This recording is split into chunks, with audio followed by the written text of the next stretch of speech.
Hi സുഹൃത്തുക്കളെ, നമുക്കിന്ന് വർക്കിനായിട്ട് വന്നിട്ടുള്ളത് ഒരു iPhone 13 Pro Max ഹാൻഡ്സെറ്റ് ആണ്.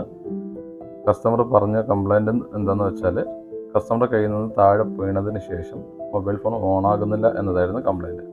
നമ്മൾ ചാർജർ കണക്ട് ചെയ്ത് ചെക്ക് ചെയ്ത് നോക്കുമ്പോൾ മൊബൈൽ റീസ്റ്റാർട്ട് കംപ്ലൈൻ്റ് ആയിട്ട് നിൽപ്പുണ്ട്. അപ്പോൾ നമുക്ക് എന്തായാലും വർക്കിനായിട്ട് നമ്മൾ ഹാൻഡ്സെറ്റ് എടുത്തിട്ടുണ്ട്. നമുക്ക് വർക്ക് ചെയ്ത് നോക്കിയിട്ട് കംപ്ലൈൻറ്റ് മാറ്റി കസ്റ്റമർക്ക് തിരിച്ചു കൊടുക്കാം.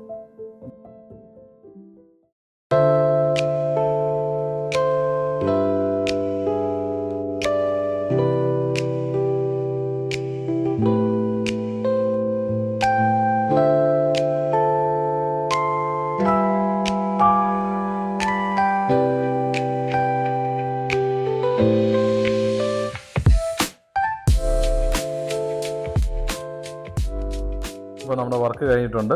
ലെയറിലായിരുന്നു പ്രശ്നം. ലെയർ റീബോൾ ചെയ്ത് തിരിച്ചിട്ട് റെഡിയാക്കിയിട്ടുണ്ട്. അപ്പോൾ ഇതേപോലെയുള്ള വർക്കുകളുണ്ടെങ്കിൽ ഞങ്ങളെ കോൺടാക്റ്റ് ചെയ്യാവുന്നതാണ്.